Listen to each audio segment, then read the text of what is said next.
Hi everyone, thanks for coming or for coming back. My name is Jillian, also known as Jillian Jigs, and today I'm sharing with you my recipe for a jelly roll. So you're going to start by gathering all of your ingredients, and of course all the measurements are listed down below, so check that out if you're going to make this. You're going to start by separating your eggs into two bowls, one for the whites and one for the yolk. I like to do this one by one into a separate bowl so that I only have to throw out one egg if I get any yolk in the bowl, and it's a lot easier as well if you get any shell in there. You can fish it out with only one egg to focus on. So we're going to start with our egg yolks.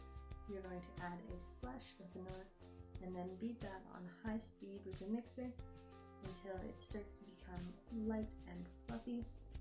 You're also going to slowly add the smaller quantity of sugar, just bit by bit, and then you're going to keep beating until your yolks are nice and light in color and fluffy. And when you pull your beaters out of the mixture, you should be able to make a figure 8 in the bowl without it disappearing before you get to the end of 8. After you're at this point, you're going to go ahead and wash off your beaters really nice and thoroughly so that there's no yolks in them when you beat your whites, because it will make it a little harder for them to whip up. Once your beaters are all washed, you're going to go ahead and start whipping the whites on high speed. After they start to get foamy, go ahead and slowly add in the larger quantity of sugar, and then keep beating until your whites are at medium peaks. So not quite stiff peaks. When you take your beaters out, you want your tip to form, but you want it to still fall over. Don't go all the way to stiff peaks. It's just a little bit of a better texture for this recipe. Now you're going to go ahead and take 1/3 of your beaten white mixture and add it into your yolks and fold it in. If you don't know how to fold, what you're going to do is you're going to take a spatula and you're going to draw a line straight down the center of the bowl, and then you're going to move your spatula so it's parallel to the side of the bowl and bring all of the mix on the side that you can and flip it over towards the middle, and just keep on doing this. So with this, you're not going to fully mix it in, just get it until it's mostly combined, and then go ahead and add the other 2/3 of the white mixture to the yolk mixture and fold it in again until almost completely incorporated, but not quite. We don't want to overbeat this because you'll get rid of all of the air that you just created with all of the mixing, and then you'll get something of a dense cake. Now what you're going to do is you're going to go ahead and grab a sieve, and you're going to sift in your flour, your baking powder, and your salt.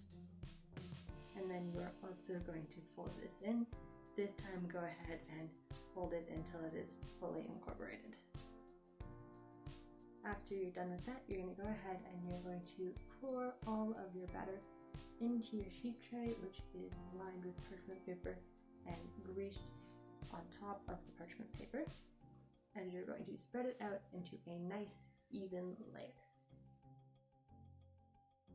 Next, you're going to go ahead and put your cake into the oven at 375 degrees for 12 to 15 minutes, turning halfway through. When this comes out of the oven, it should be a nice and light golden color, and it'll be a little bit poofy. Now what you're going to do while it's still nice and hot is you're going to take a knife and run it along the sides of your tray to completely release it from the pan.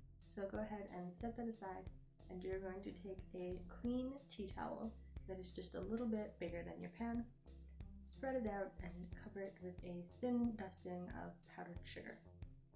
And now very carefully, you're going to lift your cake up while it is still warm, so maybe use some oven mitts or a tea towel. You're going to lift it up and you're going to invert it onto your powdered sugar dusted tea towel. Now you're going to take the parchment off the bottom of your cake. Go ahead and just peel that away.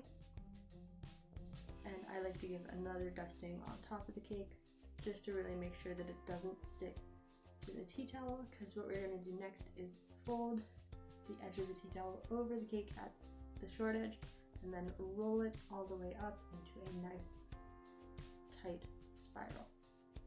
Now we're going to leave this to cool, and we do this while it's warm just because it helps the cake, because if we let it cool completely before doing this, then it would likely crack when we tried to roll it up when it was cool. So let this cool completely, and then when you come back, you're going to unroll your cake, and you're going to cover it with a nice layer of jam. Now you can use whatever you want here. I used like a half and half mixture of strawberry and raspberry jam just because I like the flavor of that.